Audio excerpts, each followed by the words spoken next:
Hello, dear friends. Today, I want to have a heart-to-heart conversation with you. A gentle, honest talk about something that weighs heavily on many people in their later years. It's not about medications or exercise routines. It's not about diet plans or retirement savings. It's about something deeper, something that creeps up quietly and, before we know it, leaves a lasting mark on our lives. I'm talking about the number one regret most seniors have when they look back on their lives. It's not failing to earn more money. It's not traveling more. It's not even working too much, although that does come up. The biggest regret? Neglecting meaningful relationships. Let's explore why this happens, how it affects us, and what we can do, starting today, to change course. So grab a cup of tea, settle in, and let's reflect together. This might just be the most important conversation you have this week. You know, when we're younger, life moves fast. We chase careers, raise families, pay bills, meet deadlines. We tell ourselves we'll call our siblings next week, visit mom and dad next month, reconnect with that old friend later. But later has a way of never arriving. Over time, relationships begin to fade. A close friend moves away. A sibling gets busy. Maybe there was a disagreement, and no one wanted to be the first to reach out.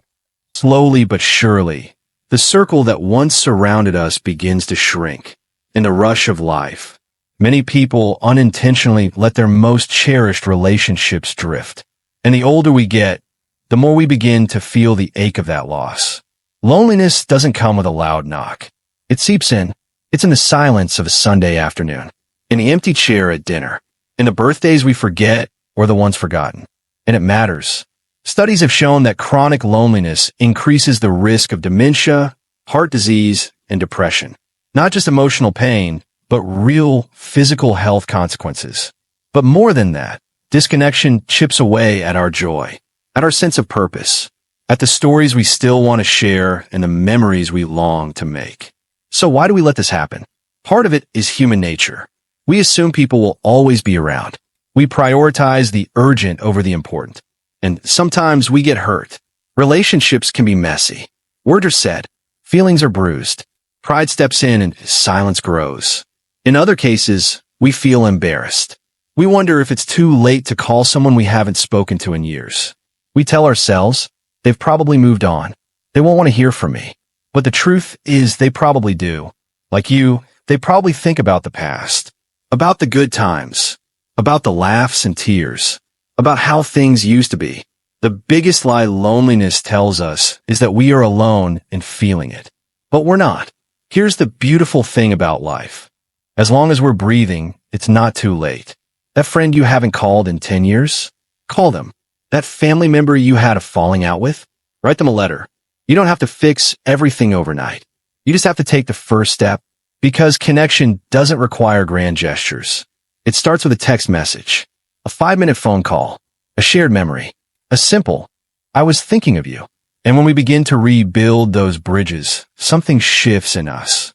We feel lighter. We feel seen. We remember that we matter to someone, and that someone matters to us. It's not about how many friends you have. It's about depth, not breadth. One meaningful connection is worth more than 100 surface-level friendships. Connection isn't just socializing. It's not about being popular or going to every community event. It's about being known. It's the friend who knows your story, the neighbor who checks on you, the grandchild who calls to ask for advice. It's the smile you share with someone who's also walking slowly through the grocery aisle. You see, we don't outgrow the need for love, understanding, and belonging. If anything, we need it more as we age. So whether you're 60 or 90, it matters. Your voice matters. Your presence matters.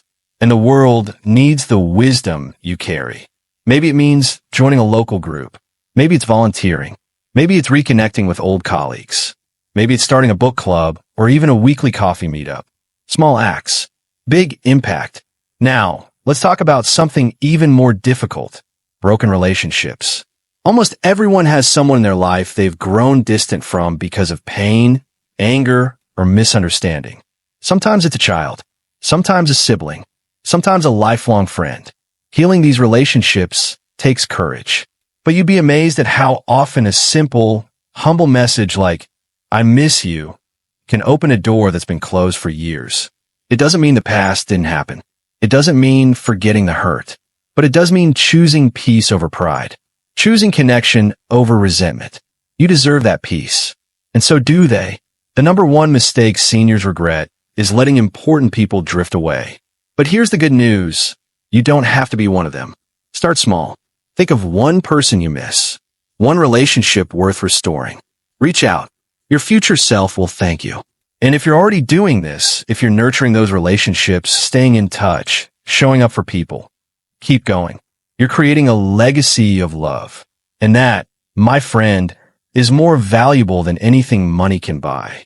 So, as we wrap up today's video, I want to leave you with this gentle reminder. Life is precious. Time is fleeting. But love is enduring. Make the call. Send a message. Forgive. Reconnect. Cherish. Laugh. Share.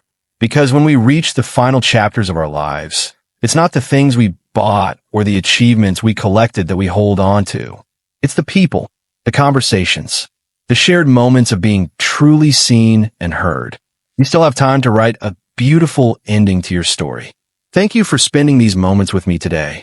If this message touched your heart, share it with someone you care about. And remember, you are never too old to reconnect, never too late to love. Stay well, stay kind, and I'll see you in the next video.